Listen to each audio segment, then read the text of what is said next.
Para suster, Bapak Ibu, saudara-saudari yang terkasih dalam Tuhan, juga rekan-rekan muda sekalian, Shalom.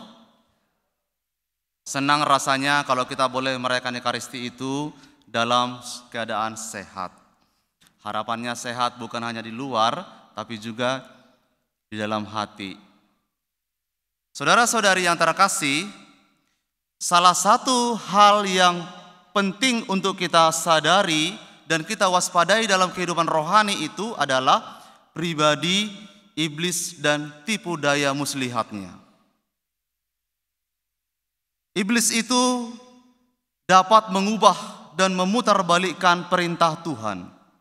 Mengubah yang benar menjadi salah, yang salah menjadi benar, mengubah yang fakta menjadi fiktif, demikian juga dengan sebaliknya.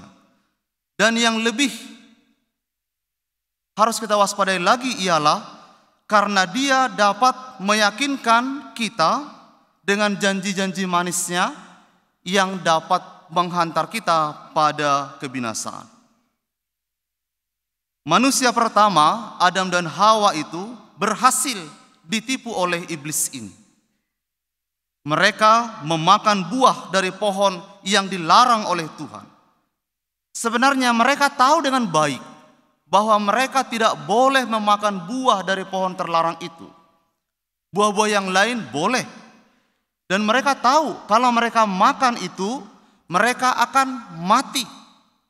Tetapi lihatlah saudara-saudari, tipu dayanya si iblis ini begitu meyakinkan, begitu menjanjikan. Dia berkata bahwa kalau kamu memakan buah itu, matamu akan terbuka dan kamu akan seperti Allah. Iblis tahu bahwa manusia itu punya dalam hatinya satu kerinduan yang begitu selalu ingin dicapai oleh manusia, yaitu untuk mendapatkan status yang tinggi. Manusia dengan kesombongannya ingin selalu mencapai taraf yang tinggi. Maka ketika ditawarkan ingin menjadi serupa dengan Allah, dia lupa apa yang Tuhan perintahkan kepadanya. Saudara-saudari, itulah cara iblis untuk bekerja, menggelabui, untuk menjerumuskan kita umat beriman ini. Ada begitu banyak cara yang dapat dia buat, bukan cara-cara yang begitu kasar, tetapi cara-cara yang begitu halus, yang menyentuh ranah yang paling lemah dalam diri kita, manusia ini, supaya kita dapat digait oleh dia dan dijauhkan dari Allah. Saudara-saudari yang terkasih, para kudus selalu menasihati kita, jadilah rendah hati, karena memang iblis hanya tidak dapat bekerja pada orang yang rendah hati. Orang yang congkak tinggi hati dan sombong itu mudah sekali untuk ditarik oleh si iblis. Mudah sekali dia untuk masuk daya-daya tipu muslihatnya. Saudara-saudari yang terkasih, tetapi kita bersyukur dan bergembira bahwa dalam iman kita sungguh mengimani Yesus telah mengalahkan kuasa iblis dan segala tipu-tipu daya muslihatnya. Yesus menang atas godaan-godaan yang iblis tawarkan dengan penuh licik itu di padang gurun. Dari 3 cobaan itu, semua itu adalah menyangkut dan menyentuh hal-hal yang lemah dalam diri manusia.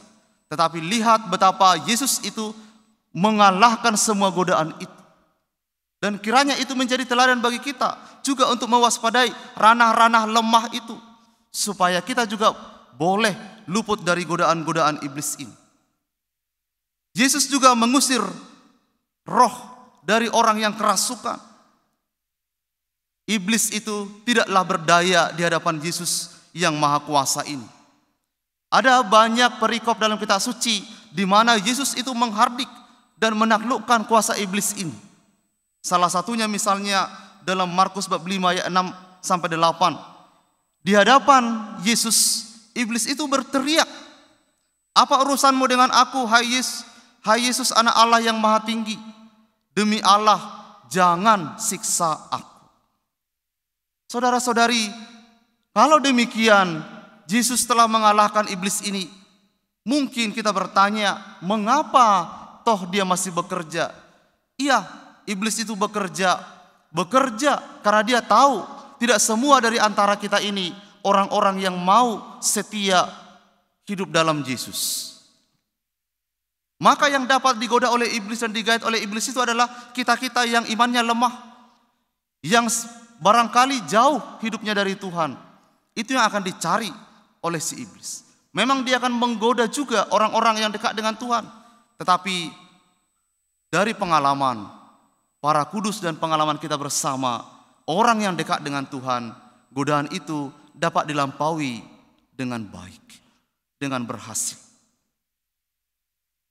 Saudara-saudari yang terkasih, oleh karena itu tepat sekali jawaban yang diberikan oleh Yesus ini kepada para ahli Taurat yang datang dari Yerusalem ini. Ketika mereka menuduh Yesus, ia kerasukan, ia mengusir setan dengan kuasa Beelzebul itu. Yesus menjawab dengan begitu sederhana, tidak mungkin iblis itu mengalahkan sesamanya. Bagaimana mungkin iblis dapat diusir dengan iblis? Kalau kerajaan terpecah-pecah, ia tidak dapat bertahan. Demikian juga dengan rumah tangga yang terpecah-pecah tidak dapat bertahan. Itu jawaban Yesus kepada para ahli Taurat ini. Sederhananya, iblis itu tidak mungkin menggoda sesamanya. Iblis tidak mungkin menjatuhkan sesamanya. Iblis hanya menggoda kita ini, kita manusia ini, supaya tidak selalu dekat dengan Tuhan, supaya kita dapat menjadi miliknya, dan pada akhirnya kita binasa bersama dengan Dia. Saudara-saudari yang terkasih, sebenarnya bisa kita melihat siapa yang sesungguhnya kerasukan roh jahat, Yesus atau mereka. Dari banyak pengalaman baik dalam kitab suci, itulah cara-cara iblis itu adalah dengan memecah belah. Maka di mana letaknya bahwa iblis itu bekerja di sini, kita lihat sebenarnya adalah dalam diri para ahli Taurat ini. Saudara-saudari, waspada bahwa semakin tinggi jabatan seseorang, semakin tinggi status seseorang, itu semakin besar kemungkinan untuk didekati oleh si jahat ini. Karena mereka punya akses yang lebih mudah untuk menjatuhkan mereka. Hati mereka itu lebih mudah untuk ditipu daya oleh si iblis ini. Di mana ada pecah belah, di mana ada perpecahan, disitulah hadir pribadi yang satu ini. Oleh karena itu para saudara-saudari, salah satu karakter dari pembedaan roh itu adalah melihat damai dalam hati kita. Kalau ada damai, itu adalah bagian yang harus terus-menerus kita perjuangkan untuk melihat bahwa ini adalah berasal dari Tuhan. Tetapi bila yang ada dalam hati kita adalah perpecahan, adalah niat-niat untuk memecah belah, kita perlu waspada sungguh-sungguh. Karena itu pasti jadi dari bukan Tuhan. Itu berasal dari si jahat. Karena damai Tuhan itu, roh yang baik itu selalu membawa damai dalam hati kita. Saudara-saudari yang terkasih, gereja kita haruslah selalu hidup dalam persatuan dengan Tuhan. Tanpa Tuhan, kita hanya akan hidup dalam perpecahan. Dan perpecahan itu adalah pintu masuk untuk si jahat menarik kita semakin jauh dari Tuhan. Oleh karena itu, mari kita waspada. Kesombongan akan menjatuhkan kita, tetapi kerendahan hati akan memelihara hidup kita ini di hadapan Tuhan.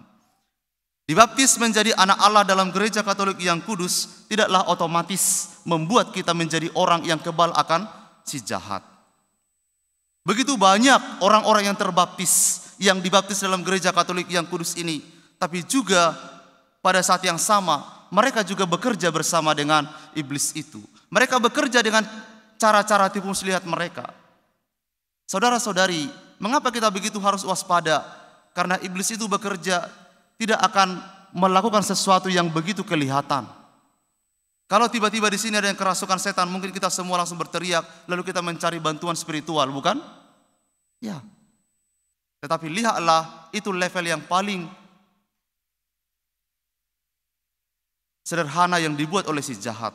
Level yang paling kompleks ialah membuat di antara kita ini tampak begitu baik, tapi dalam hati kita ini berkecamuk niat-niat yang tidak baik. Sampai pada kemudian keputusan kita untuk memutuskan dalam kehidupan kita, seolah kita mengikuti Tuhan, tapi perbuatan kita adalah perbuatan yang tidak mengikuti Tuhan. Tanpa menghakimi, banyak pribadi yang seperti itu. Baik di lingkungan gereja, komunitas, maupun kehidupan masyarakat kita. Banyak, baik dari kalangan menggereja maupun kalangan dari luar kehidupan menggereja atau beragama, orang-orang seperti ini banyak kita jumpai. Maka saudara-saudari, betapa pentingnya kita selalu waspada. Kerendahan hati itu menjadi pintu bagi kita untuk masuk pada persekutuan dengan Tuhan. Santa Teresa dari Avila itu, setelah dia mengajar tentang kesempurnaan hidup rohani yang baik, dia selalu berkata, tetaplah rendah hati. Karena para saudara-saudari, hidup rohani Anda baik, mencapai level yang paling tinggi sekalipun, pada saat yang sama Anda bisa berada pada level yang paling rendah. Saat kapan? Saat kita merasa bahwa kita ini sudah sempurna. Saat kapan? Saat kita merasa kita tidak lagi berdosa. Saudara-saudari, semoga hidup kita boleh terus bertumbuh dalam kasih Tuhan, karena hidup kita dekat dengan Dia. Tuhan memberkati.